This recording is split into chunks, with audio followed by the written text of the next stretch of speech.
Are you looking for the best ESHL threes defenseman build? If so, you are in the right place. In this video, I will be showing you the best ESHL defenseman build. This build can score, this build can skate, it is very good defensively, and I would really recommend you use it. So with enough said, let's get into the video. So by far the best class that you could run as a defenseman in threes is a puck-moving defenseman. The two-way defensive and offensive all have their downfalls, but I think the puck-moving defenseman has the least, if that makes sense. I think that they keep up very well and is the best build that you can use. We're going to start our build at 6'1 and 160. 6'1 to be able to hit and to have a little bit of size, and 160 to be able to keep up with all the short 5'7" snipers, playmakers, stuff like that. You're going to be able to want to clamp them down. So moving on, we're going to go first to our shot accuracies. We're going to minus build them to 5. If you move up or keep your accuracies the same on anything but a sniper, I'm telling you it's pointless because you do not need a good shot to score in this game. There's a bunch of cheesy goals that you can score. I have them on my channel. I have multiple videos that you can go watch on how to score. And you don't need it. Like, you just don't need it. So we're going to minus both of our accuracies in order to make our speed all the way up to 92, which is, I think, yeah, the max speed you could run with this build without boosts. And then we're going to get our agility up to 91 because as a defenseman, if you can't turn quickly and keep up with those small builds, you're going to get burned and you're just not going to be able to play well on defense. So we're going to at least have 90 agility. Now you can move this down one and keep your balance a little bit higher, but I think just having that +1, like that 91 agility, makes the world's difference. So those are my technique attributes. Moving on, we're going to go to the power. We're going to -5 to both of our powers. Again, you do not need it to score in this game. We're going to go +5 to acceleration and +4 to puck control, -5 to endurance. Endurance is a stat that you do not need because as a defenseman, you are not going up and down and up and down and up and down the ice. You are playing back, you're on the point, you know, you're supporting, you're in the defensive zone. So endurance is not something that you need to keep very high, especially when you have puck control and stuff like that is very important because if you get the puck at the point and you're in trouble, you're going to keep onto that puck a little bit longer, or it's going to make a very big difference when you're in the corner trying to pick up the puck. So we're going to keep puck control and acceleration very high and minus our shot and endurance. Moving on to our play style, we're going to go +2 to passing, -3 to offensive awareness, +5 to body checking, -3 and -1 to stick checking and defensive awareness. In this game, if you have good positioning on defense, you're going to get the pass interception, the disruption, you know, loose puck. You don't really need a wicked high defensive awareness to be able to play good defense. So we're just going to keep that in like the mid 80s. I'm going to keep it at 84 because defensive awareness is very expensive. As you see, the cost is 40. So you can upgrade your offensive awareness twice before you minus your defensive awareness once. So it's a very important stat, but you don't need it very high. So we're just going to minus that one. Moving on, stick checking. There's a bunch of stick checking X factors that make stick checking very easy. Poke checks, you know, you don't need a wicked high stick check if you know how to poke.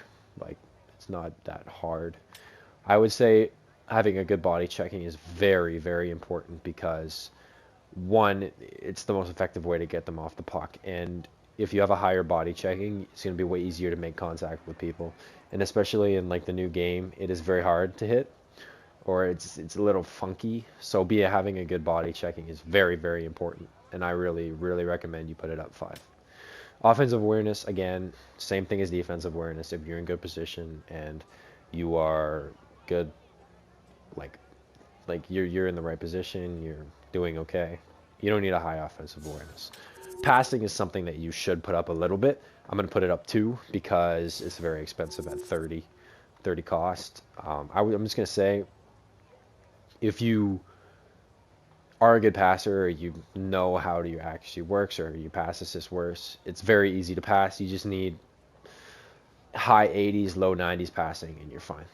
Moving on to tenacity, we're going to -5 to hand-eye because as a threes defenseman, you're never, like never, going to deflect or take pucks out of the air. Like, that's not something you really do.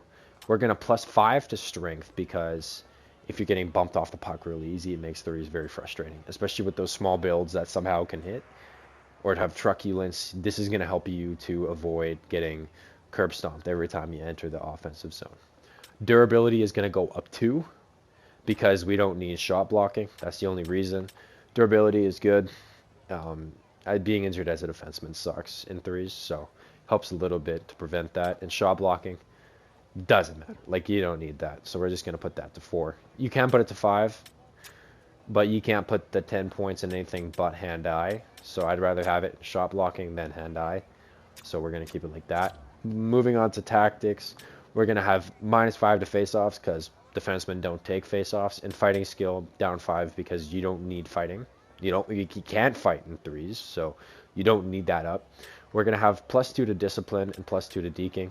You don't need wicked high deking because at the mid-80s, you can do every deke. You can hit Michigans. I've hit Michigans with this build. It's not hard, especially with total control and stuff like that in the game now. It's all just about timing. So we're going to put -5 to face-offs and fighting skill and discipline and deking up too. Moving on to our X factors, we are going to go with the zone ability of elite edges. Now, I'm not saying that you can't use tape to tape or seeing eye or magnetic, but I would say the most effective and the one that affects your gameplay the most is elite edges. It's something that is very important as a defenseman when you cover 2-on-1s or you cover the slot or you're chasing around. It's something you need or else you're going to get constantly burned. And that also goes with our agility. If you have high agility and elite edges, it makes the world's difference in how well you can skate. Our superstar abilities are going to be truculence and stick 'em up. Both very good. Again, truculence is going to be used to help us get hit assistance, and you know, it's just, you need it. Like, if you're going to be a defenseman, truculence is very important. You get assist on hits, which is the most important thing, because having assist on hits where it kind of just pulls you into the player makes the world's difference, and it's very good. And stick 'em up is just poke checking. So good job, EA, for doing stick 'em up, because this is my favorite X factor. It's very easy to poke, and it just makes the game so much easier on defense. So those are our abilities. And moving on to our boosts, very simple, like every single build in history. We're going to put +2 to speed, and then we're going to do +2 to, where is it? Acceleration. Power skating and unbreakable strides. That's all. That's the build that I would run as a defenseman. Now, you can tweak this. You can put your balance up or your agility up more. But honestly, it all caters to how you play. So if you have any feedback or things you want to say about my build, I'd love to hear your thoughts on what you think my build is like, or if you tried it out and you don't like it or you like it, please let me know in the comments. I'm going to be posting a lot more build videos, especially for Season 3, so keep your eyes out for them. I will see you guys in the next one. Peace.